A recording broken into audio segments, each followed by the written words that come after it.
So introduction to typography.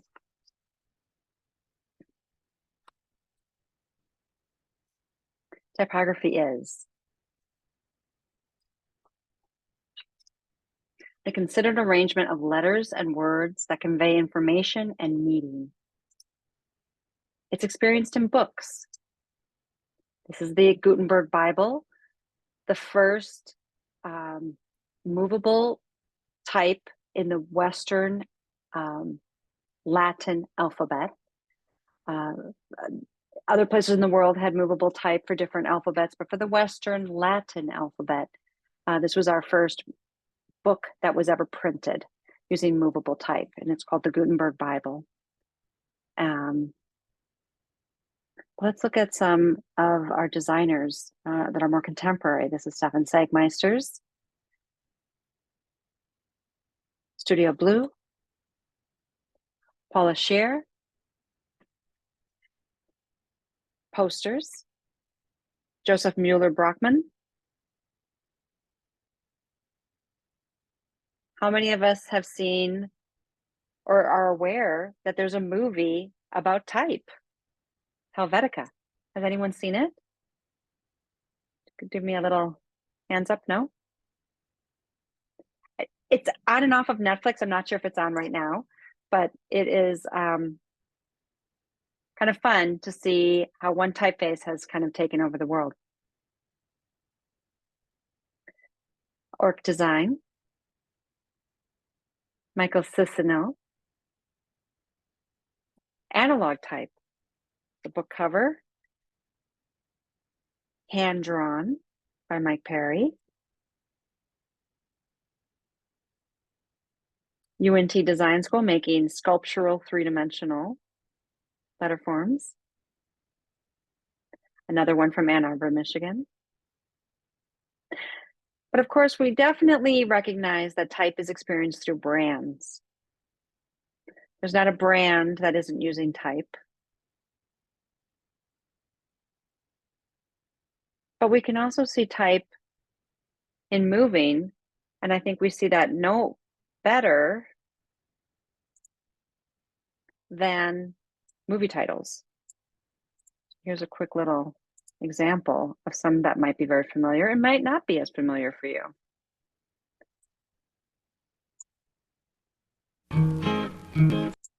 Are you guys hearing the sound? Yes. Okay, thanks.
All right, type can also be kinetic.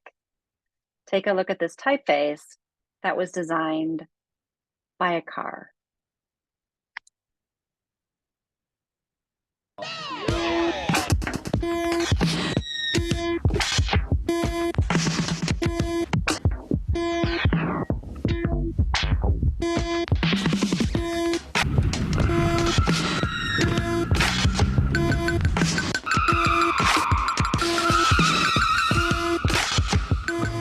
Hey, so my name is Zach Lieberman, and I am the software developer for this project. We would set up in the space, we'd have an overhead camera in a hangar, and the car would be driving around below the camera.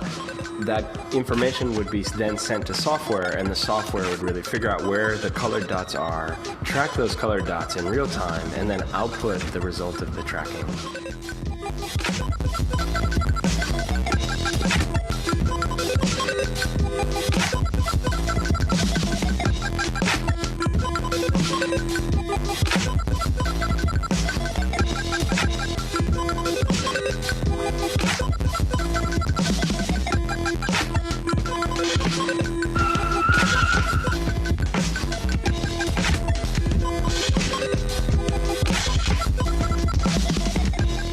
Tourner autour des côtes, aller jusqu'au dernier, faire un stop, se terminer là-bas.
All right, so that is a project by Zach Lieberman and team. Quite an amazing. What did you think of that? Seeing a car draw the letter forms. I feel like the process videos and some of their earlier designs were actually like a lot more cool and imaginative than like the finished product that we saw at the end that was just like black and kind of like doubled up. Right. When you're seeing like the dots, the full color dots. It's so much better. Yeah, I agree. It kind of is a little bit of a letdown, I think, too, when I watch it. I'm like, yeah. Any other thoughts on the concept of a car designing letters? I think that's my first time watching something like this, so it's kind of new and interesting to watch. Yeah, it's quite crazy, right? And I meant to say, and I didn't stop for a minute on talking about the titles. Were there some titles that you were familiar? How many of you think about the typography when you go watch a movie and all of that work before the movie? Those are called the title sequences. It's a whole career within design called motion graphics. What did you guys think of those title sequences?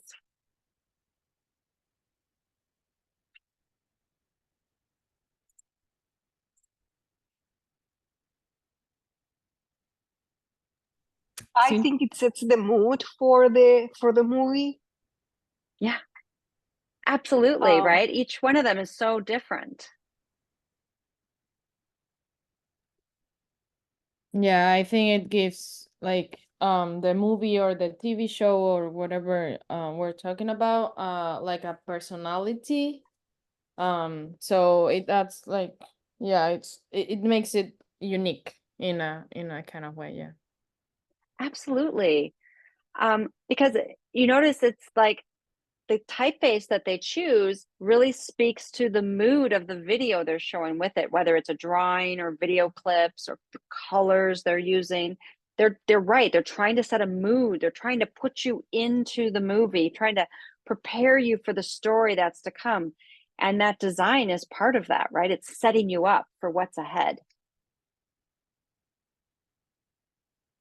Yeah. I love movie titles. I love watching movie titles. Like they rarely disappoint. Usually they're quite good. There's times they're disappointing. Don't get me wrong, but a lot of times I do really enjoy just paying attention. What typeface are they using? What are they doing? How are they integrating that into the storytelling?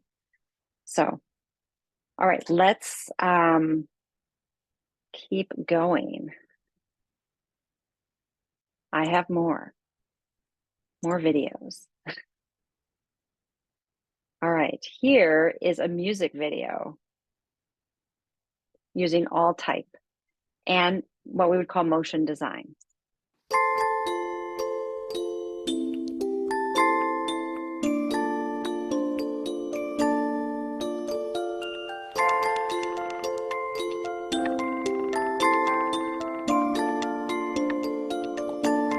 You could be happy and I won't know, but you weren't happy the day I watched you go. And all the things that I wish I had not said are played in loops till it's madness in my head. Is it too late to remind you how we were? And not our last days of silence.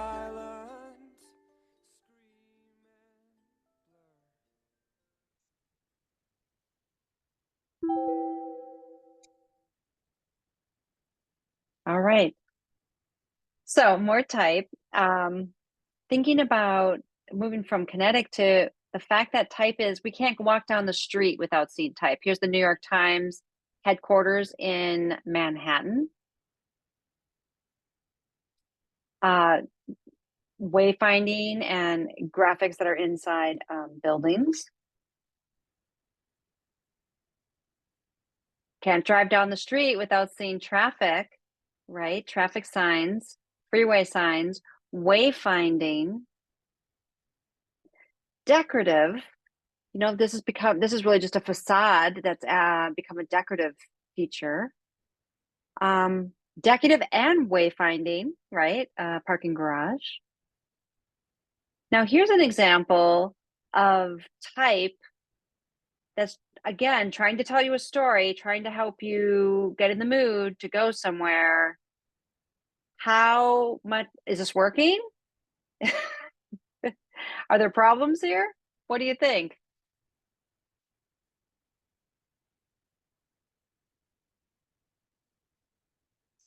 You can't see it. It's like really hard to read.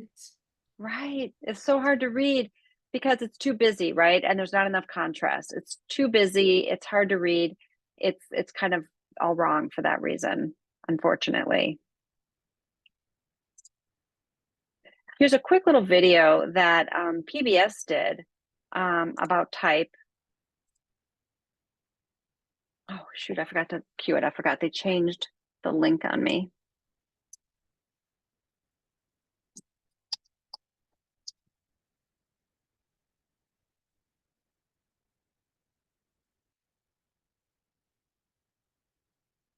You know what? I think I have it on our Blackboard.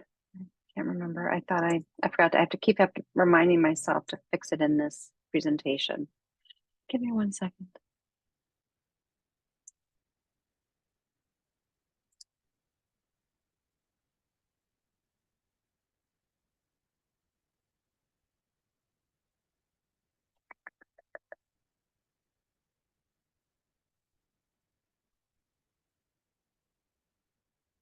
There it is. I know I put it in there. There it is. Okay.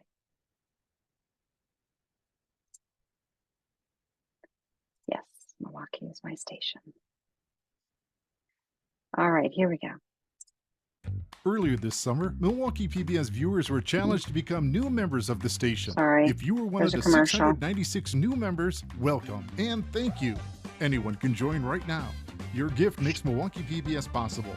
Visit MilwaukeePBS.org or give us a call at 1-800-221-1036. We Oh are my gosh. entertainers first. That's my stage. Sorry, there's going to be multiple commercials. Oh. You cannot be serious! If you say sex god, I hope I was popular for my tennis. She made women believe that they are equal to men. Tennis was absolutely massive. It's my time.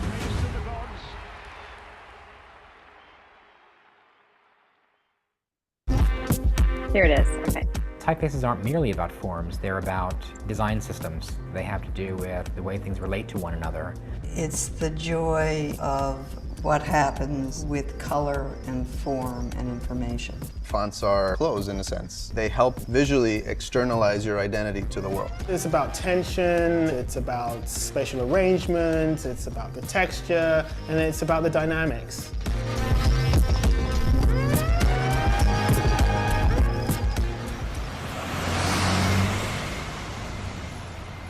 Typefaces are not toys. They're tools. They're designed to solve problems. Some people say that there are two kinds of type designers. There are those whose voice is always detectable in the work they do, and those whose voice is never detectable in the work they do. Tobias and I try to conceal our handiwork in typefaces. I would love people to recognize our work, to respond to it in some emotional way, but again, for it to play second fiddle to the message.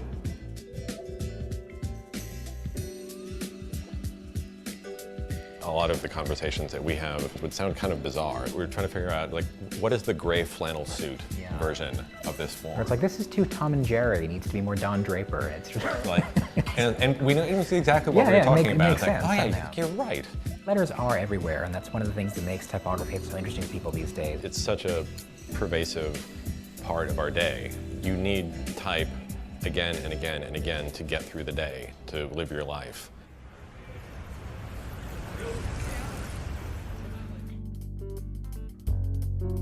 I landed in the music industry in the 70s. It was completely lucky. I loved record covers. I thought there was no object more wonderful than a record cover. The albums that people would know were things like Bruce Springsteen, Darkness at the Edge of Town, or the Boston album. But I was more interested in typography. So I used to experiment with typography on jazz albums. I determine how I design something based on the audience and what the audience will bear. Evoke the response you want while pushing the audience to see something perhaps in a new way. My goal when I started designing for the public theater was to create a visual language as opposed to a logo for a theater.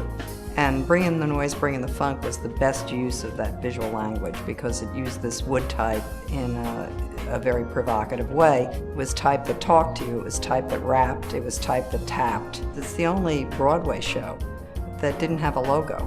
Everything's about identity. Everything is about expressing individuality of places, businesses, organizations, people. I think the ultimate goal is to have as much uniqueness and understanding in every communication that you can have.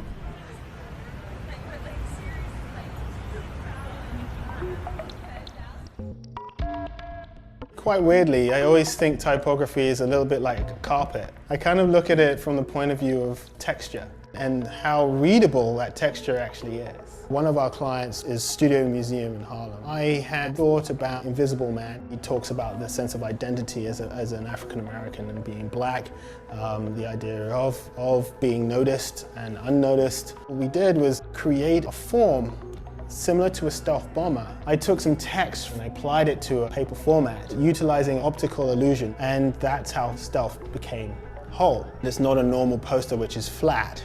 It's very sculptural. UCLA came to me and asked us to look at their poster series. We utilized a standard font and we used Fedora and manipulated them through code into irregular, dynamic structures which were still fonts. You need attractors. Too much text. There's not enough textual form and tension and dynamics. And so when you see a poster that is entirely different to other posters that you see around you, then you're going to be attracted to it, either whether you hate it or you like it. And it's basically doing its job.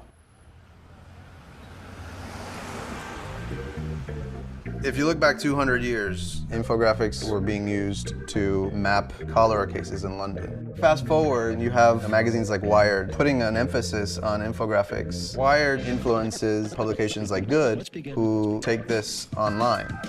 So the Opportunity Gap is a piece that we did for Good magazine. It's really ultimately about education. It's about how poverty rates and access to healthcare create a discrepancy in the opportunities available to students of different races.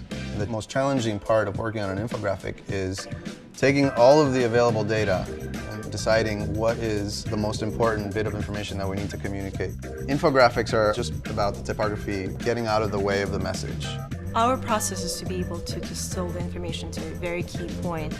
You try to be as expressive as you can possibly be with the limitations you have. Infographics are like top science. It's fun, and friendly. It's interesting, it's absorbing.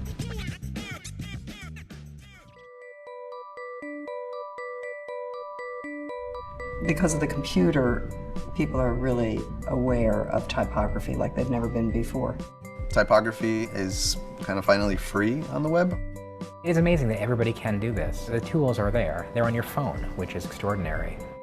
It's just something that should be enjoyed. Words have meaning and type has spirit, and the combination is spectacular.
All right, let me go back to our. All right, so that kind of gave you a little overview of a lot of luminaries in our luminaries in our design field talking about type.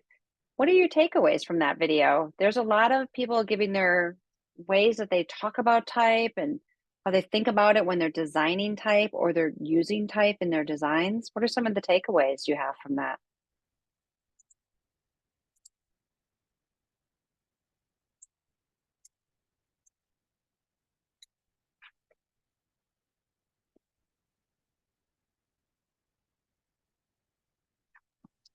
I really liked the quote at the end that said, words have meaning, but type has spirit, and the combination is spectacular.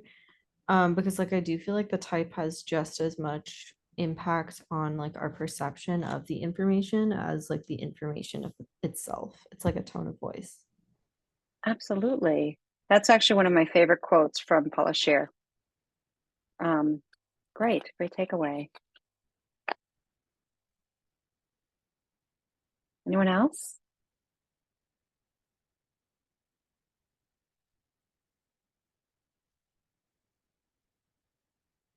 Don't be shy.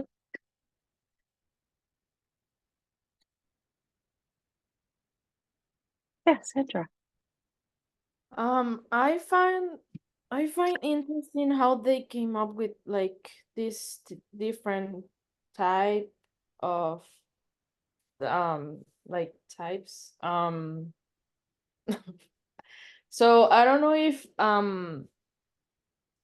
how like I don't know if we're creating types here in this class, but I don't like I find interesting how they can create All the from different typefaces. yeah, yeah. Yeah, yeah, like Tobias and was Tobias and Fur Jones were talking about the designing of typefaces. And yeah, how do they create all the different typefaces? We're going to talk a lot about that in class. We're going to talk about historically how typefaces were created, how they were designed, how they came to be, into contemporary typefaces and how they came to be. So yeah, and to answer your question, are we going to be making a typeface in this class? Yes, we are. So we are going to jump into designing our own typeface. I know that Helvetica, it's the most used one, or like the most, yeah, something like that, like famous. It's very famous, yes. Mhm. Have you seen the movie? No, no, I haven't watched it. That's okay. I'm not going to be showing it during class, but it is, if you are like going through your streaming services, it shows up on Netflix regularly. I haven't tested it right now to see if it's on there, but like whatever your Hulu, Netflix, whatever you use, you can look up Helvetica, the movie, and see if it's showing, because it kind of rotates coming on and off those various networks, streaming services. It is interesting because it is a typeface that is used by more brands than any other typeface. Okay, so it's like something that you're very familiar with. You don't know it, but you're very familiar with Helvetica. And the more you are aware of it, you'll recognize that you can tell Helvetica. It's probably the first typeface you will be able to identify. Yeah, definitely. I sure that it's on Apple TV, so Oh, perfect. If you have Yeah. Apple TV, then I have Apple TV. Maybe I can play a few snippets of it for you guys. Oh, I love that. Yeah, I agree, Rachel. Good point. I love seeing how the guy took the college's standard typeface and made different fonts from it that seemed to have more movement, more visual interest, etc. That seemed like a hard job. It could be. It could be. Yeah. It can be. It can be tedious. It can be a lot of work, but it also can be very satisfying, because type, much like Paula Scheer said, you know, type has spirit. So it's really going to. It's not just the words. It's what visually we are going to absorb it, just like we watch those movie titles. They're getting you ready for a movie. If it's a scary movie, the typeface is going to look very different than if it's a rom-com, right? So you know, we're choosing the right typeface for the right emotion we want people to have. So that's going to be part of it. Excellent. All right, here we go. I was thinking, I don't know why, maybe always the first day of class, I'm always like, how long? We have another 30 minutes. I was debating if we could fit in the last thing I have for us, and I think we can. So I'm going to try to fit in the one last thing I'd like to do today before we wrap up. Any questions before I move on to the next thing about our video? This is really just kind of a primer, getting you kind of thinking about type, and I hope you enjoyed it. I always like this kind of intro lecture because it really shares with us a little curiosity about lots of different ways we use type. I'm going to go ahead and stop our recording.